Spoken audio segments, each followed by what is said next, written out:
শুভ সকাল বন্ধুরা, welcome back to my channel. আশা করছি তোমরা সকলে খুব ভালো আছো, সুস্থ আছো, আর আমরাও কিন্তু খুব ভালো আছি। আর তোমরা যে যেখান থেকে আজকের আমার এই ব্লগটা দেখছো, তোমাদের সকলকে জানাই আমার চ্যানেলে অনেক অনেক ওয়েলকাম।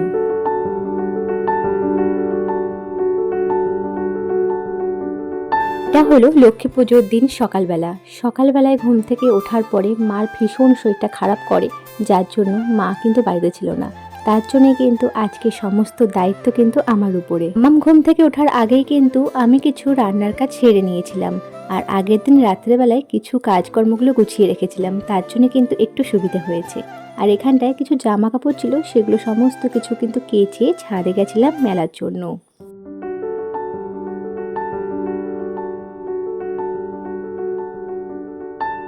সকালবেলায় মামাম ঘুম থেকে ওঠার পরে ওকে খাবার খাইয়ে একেবারে সাজুগুজু করিয়ে দিয়েছিলাম, স্নান করিয়ে।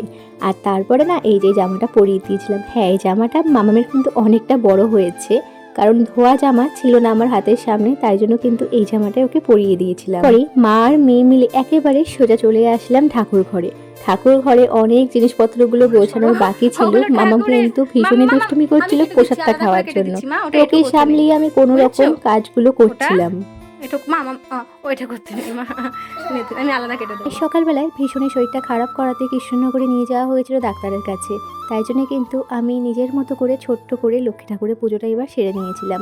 মাম্মামকে সামলিয়ে আমি ভাবতেই পারছিলাম না যে কি করে কি করব।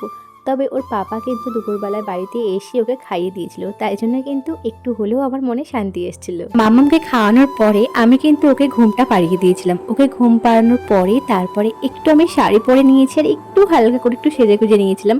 তারপরে আবারও চলে এসেছিলাম ঠাকুর ঘরে বাকি কাজগুলো গুছিয়ে নেওয়ার জন্য।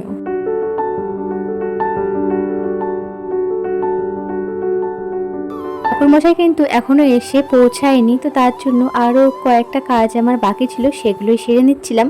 আর এখন কিন্তু মোটামুটি আমার প্রায় কাজই কিন্তু শেষের পথে। ওই টুকটাক কাজগুলো করার আছে, তাহলে কিন্তু পুজোর সমস্ত জোগাড়গুলো আমি তাড়াতাড়ি করে সেরে নিতে পারবো।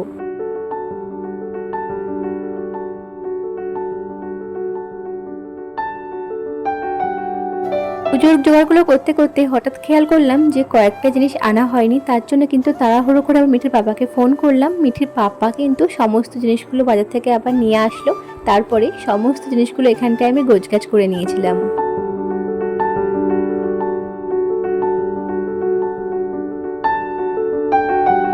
আমি পুজোর জোগাড়গুলো করতে করতে মামামের ঘুমটা ভেঙে গেছিল। আসলে মিঠির কিন্তু পাশে মামাম না থাকলে একদম ওর ঘুমটা ঠিকঠাক হয় না।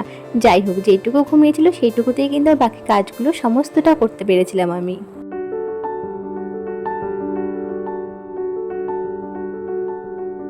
মামামকে ঘুম থেকে ওঠানোর পরে ঠাকুর ঘরে নিয়ে এসেছিলাম, আর ওর কিন্তু নজর ছিল ফল প্রসাদের উপরে।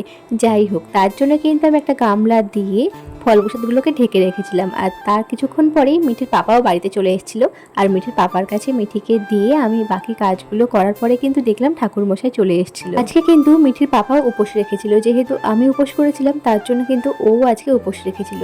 ভেবেছিল আমার যখন যদি কোনো প্রবলেম হয় তাহলে ও যাতে সামলে দিতে পারে। তবে ঠাকুরের আশীর্বাদে কোনো রকম কোনো অসুবিধা হয়নি। তারপরে কিন্তু দুজনে মিলে অঞ্জলিটা দিয়ে নিয়েছিলাম।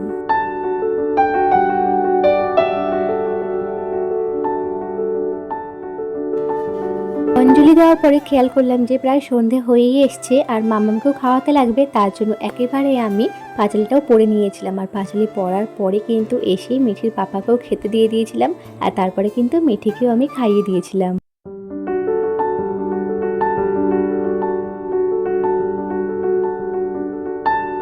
থেকে সন্ধেবেলায় সমস্ত ফল প্রসাদগুলো আমি গোছগাছ করে নিচ্ছিলাম, আর মিঠি এসে একটু খই খাচ্ছিল। আর তারপরে সকলের জন্য অল্প অল্প করে প্রসাদ আমি এখানটা তুলে নিয়েছিলাম, সবাইকে দিতে যাব যার জন্য। হ্যাঁ, খুব সামান্য করে কিন্তু এবারের পুজোটা আমি সামলাতে পেরেছিলাম। সেই রইলাম সামনের বছর আরো বড় করে মায়ের পুজোটা করতে পারবো মামামকে নিয়ে। তবে এবার বিশ্বাস করো, মামাম কিন্তু আজকের দিনে তেমন একটা দুষ্টুমি করেনি, অন্যান্য দিন যেমনটাও করে থাকে। সন্ধেবেলার দিকটাতে মামামকে সাথে নিয়ে মোমবাতিগুলো বাড়িতে ধরিয়েছিলাম, সবটাই মায়ের আশীর্বাদে। যাই হোক, আমি ভাবতেই পারিনি মামামকে নিয়ে এত সব কিছু একা হাতে সামলাতে পারবো। তবে ওই যে মায়ের আশীর্বাদ রয়েছিল, যার জন্য কিন্তু সবটা সামলাতে পেরেছিলাম। আর মামামও কিন্তু তেমন একটা দুষ্টুমি করেনি, তোমাদেরকে তো বললামই, যার জন্য সবটা আমি সামলে নিতে পেরেছিলাম। দেখো বাড়িটা কত সুন্দরই না লাগছে। তবে চলো আজকের মতো ব্লগটা এইটুকুই, টাটা।